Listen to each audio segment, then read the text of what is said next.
नमस्कार दोस्तों, आज आपको हमारे आराध्य बोलू देवता की कहानी सुनाते हैं। तो शुरू करते हैं। बहुत साल पहले ग्वालियर कोट चंपावत में झालू राया का राज था। उनकी 7 रानियां थी। राज्य में चारों ओर खुशहाली थी। राजा अपनी प्रजा का हर समय ध्यान रखता था। हर तरफ खुशहाली होते हुए भी राज्य में एक कमी थी। वो कमी थी कि राजा की 7 रानियां होते हुए भी उनका कोई पुत्र नहीं था। इस वजह से राजा हर वक्त दुखी रहने लगा। सोचने लगा कि मेरा वंश आगे कैसे बढ़ेगा। एक दिन राजा को लगा कि राज्य ज्योतिष से परामर्श लिया जाए। राजा परामर्श लेने के लिए ज्योतिष के पास गया और अपनी व्यथा सुनाई। राजा की बात सुनकर ज्योतिषी ने सुझाव दिया कि आप भैरव महाराज को प्रसन्न करें, आपको अवश्य ही संतान सुख प्राप्त होगा। ज्योतिषी की बात मानते हुए राजा ने भैरव पूजा का आयोजन किया। बोलू देवता का मंदिर। भैरव जी महाराज को प्रसन्न करने का प्रयास किया।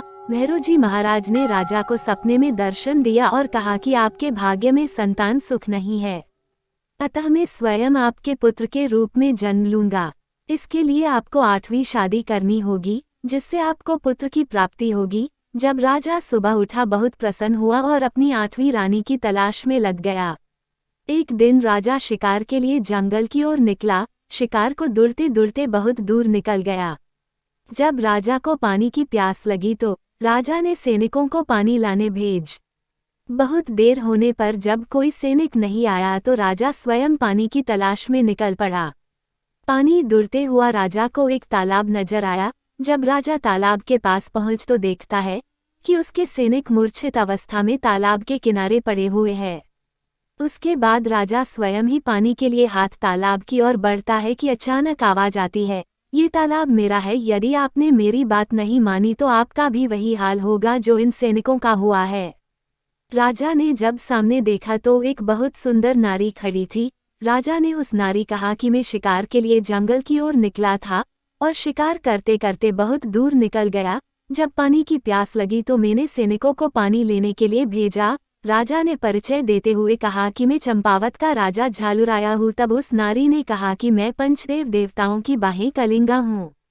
अगर आप राजा हैं तो बलशाली भी होंगे। जरा उन 2 लड़ते हुए भैंसों को छुड़ाओ, तब मैं मानूंगी कि आप गधी चंपावत के राजा हैं। राजा ने जब उन भैंसों को लड़ते देखा तो कुछ समझ नहीं आया कि कैसे छुड़ाया जाए। राजा ने हार मान ली। उसके बाद नारी स्वयं जाके उन भैंसों को छुड़ाया। राजा ये सब देखकर आश्चर्यचकित हो गया उस नारी के इस कर्तव्य पर। तभी वहां पंचदेव पधारे और राजा ने उनसे कलिंगा का विवाह प्रस्ताव किया। पंचदेव ने मिलकर कलिंगा का विवाह राजा के साथ कर दिया और राजा को पुत्र प्राप्ति का आशीर्वाद दिया। कुछ समय बीतने के बाद राज की 8वीं रानी गर्भवती हुई। ये बात राजा की दूसरी रानी को पसंद नहीं आई। रानियों ने सोचा कि यदि इसका पुत्र हो गया तो हमारा मान कम हो जाएगा और राजा भी हमसे अधिक प्रेम इससे ही करेगा। रानियों ने योजना बनाई कि उस रानी के पुत्र को जन्म लेते ही मार देंगे। जब पुत्र का जन्म होने वाला था तो 8वीं रानी के आंखों पर पट्टी बांध दी गई और जैसे ही पुत्र का जन्म हुआ तो उसको फेंक गौशाला में दिया गया और रानी के सामने लोन सिलट मसला पिसने का एक साधन रख दिया गया। जब रानी ने देखा कि उसका पुत्र नहीं लोन सिलट हुआ तो रानी बहुत दुखी हुई। उस बच्चे को गौशाला में फेंकने के बाद भी वह जिंदा था। 7 रानियों ने फिर उसे एक बक्से में बंद करके नदी में फेंक दिया। बक्सा नदी में तैरता हुआ एक मछुआरे के जाल में फंस गया। जब मछुआरे ने बक्सा खोला तो उसमें एक प्यारा बच्चा था। वो उस बच्चे को घर ले आया और उसका पालन पोषण किया। मछुआरे ने उस बालक को एक कांट लकड़ी का घोड़ा दिया। बालक उस घोड़े को रोज पानी पिलाने के लिए नदी पर लेके जाता था। उसी नदी पर राजा की 7 रानियां भी आया करती थी। बालक जब घोड़े को पानी पिलाता तो रानी कहती थी कि कहीं काठ का घोड़ा भी पानी पीता है क्या। इस पर बालक का जवाब होता, क्या कभी औरत से भी लोर सिलट जन्म लेता है क्या। ऐसा कहते ही रानियों चुप हो जाती। ये बात जब 8वीं रानी को पता चली तो रानी बालक से मिलने नदी पर गई। हर रोज की तरह वही हुआ। बालक आया और अपने घोड़े को पानी पिलाने लग गया। 7 रानी ने भी वही कहा कि काठ का घोड़ा भी पानी पीता है क्या।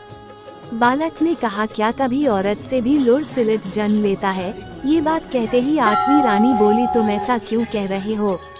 बालक ने रानी को पूरी बात बताई कि किस तरह मुझे मारने की कोशिश की गई।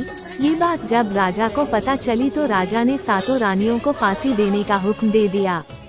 वह बालक बड़ा होकर एक न्यायप्रिय राजा बना और आज भी उन्हें भगवान के रूप में पूजा जाता है।